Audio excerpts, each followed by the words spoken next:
futebol americano ele não é difícil, ele é complexo. Ele tem um pouco mais de regras do que o nosso tradicional futebol, que se for parar para pensar, se resume em 11 jogadores de cada lado tentando botar a bola dentro de uma caixinha, dentro do gol.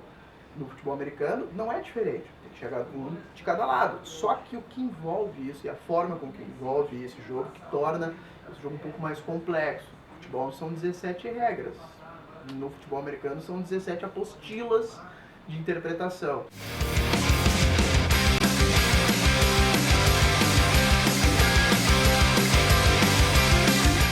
Quando eu tinha 18 para 19 anos, eu comecei a procurar na internet mesmo, na época que nem tinha Facebook, era Orkut, essas coisas.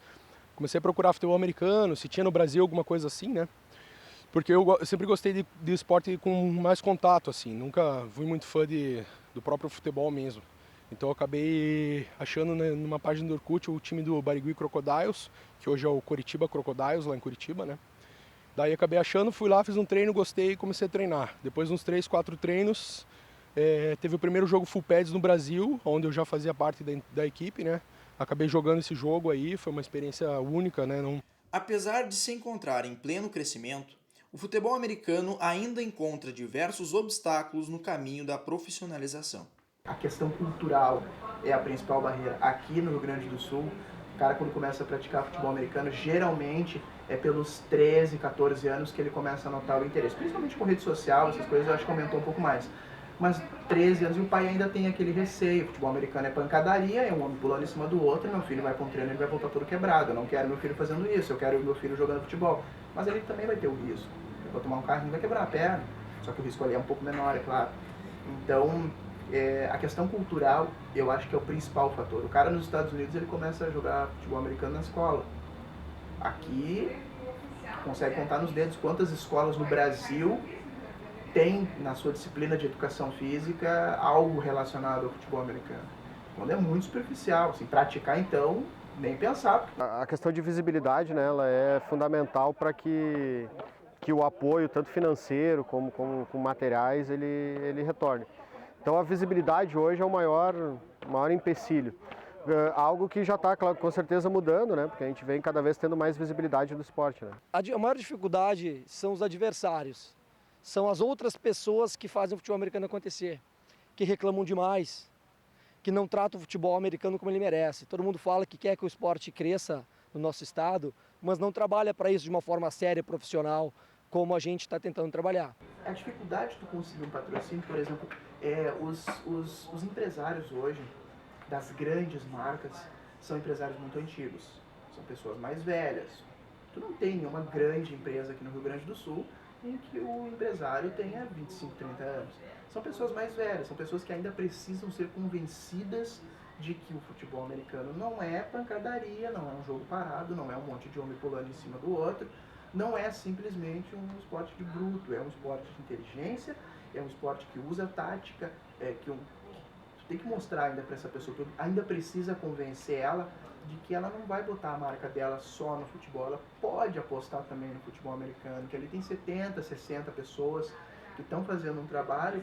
Hoje, algumas questões já foram superadas e a velocidade com que o esporte cresce impressiona. No ano de 2016, o Campeonato Gaúcho de Futebol Americano teve, em média, 1.200 pessoas por partida, enquanto o Gauchão de Futebol, se excluirmos a dupla Grenal, ficou com média de 1.500.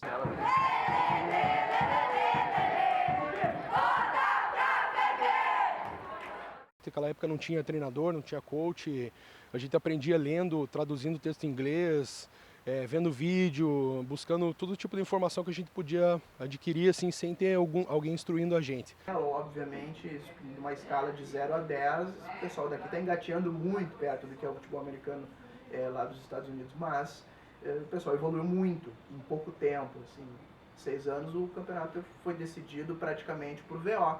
Um time não conseguiu o ônibus para viajar e o outro foi campeão. Agora a gente vai ter, por exemplo, em 2016, um campeonato dentro do estádio Beira-Rio. O Gigante Ball ele tem nos ajudado bastante. É um evento de nível nacional, como tu citaste, com qualidade de evento internacional, né? Então a gente vai fazer, sem dúvida, o maior evento de futebol americano que o Brasil já viu.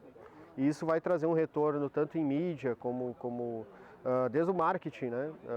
Que a gente vai poder retornar financeiramente para os clubes, como também de mídia espontânea e também fomentando novos torcedores, novos fãs para o futebol americano, tanto no estado como no Brasil. Observando todo este crescimento em um curto espaço de tempo, as projeções para o futuro do futebol americano são positivas e geram grandes expectativas entre os envolvidos. E hoje já existem 2 times aqui no Rio Grande do Sul que os jogadores não botam dinheiro do seu bolso, que através de um patrocínio foi comprado equipamento para eles. Mas, por exemplo, se eles querem fazer uma viagem, cada um vai pagar a sua passagem. O ônibus deu R$500, vamos dividir entre todo mundo. Claro que com um número grande de jogadores fica mais fácil de dividir, mas ainda é assim. Tem time que faz rifa de bolo em jogo para poder comprar um uniforme ainda. E tem time que está fechando com grandes marcas de cerveja e refrigerante. Entende? Então, ainda assim, esses empresários ainda precisam ser convencidos, ainda precisam mostrar para eles o que é o esporte. Essa oportunidade do Gigante Ball é a mais perfeita possível. A evolução é absurda, assim. Antes eu lembro que as regras não eram tão aplicadas igual hoje, a cobrança não era grande igual hoje, o apoio era muito menor. Se hoje não tem apoio, antes era muito pior, né? Então é um esporte que está crescendo cada dia mais, não tenho o que falar. É o esporte que mais cresce no Brasil hoje e eu acredito aí que em torno de uns 10 anos aí vai ser uma potência no Brasil. Para os próximos anos a gente espera ter, com certeza a gente vai ter campeonatos mais elaborados, até com mais equipes, né? Porque a gente já está tendo uma procura bastante intensa nesse sentido. E sem dúvida a gente espera também poder desenvolver mais, né, trabalhos de base, trabalhos em escolas, né, para que a gente também fomente melhor o futuro do esporte aqui no estado.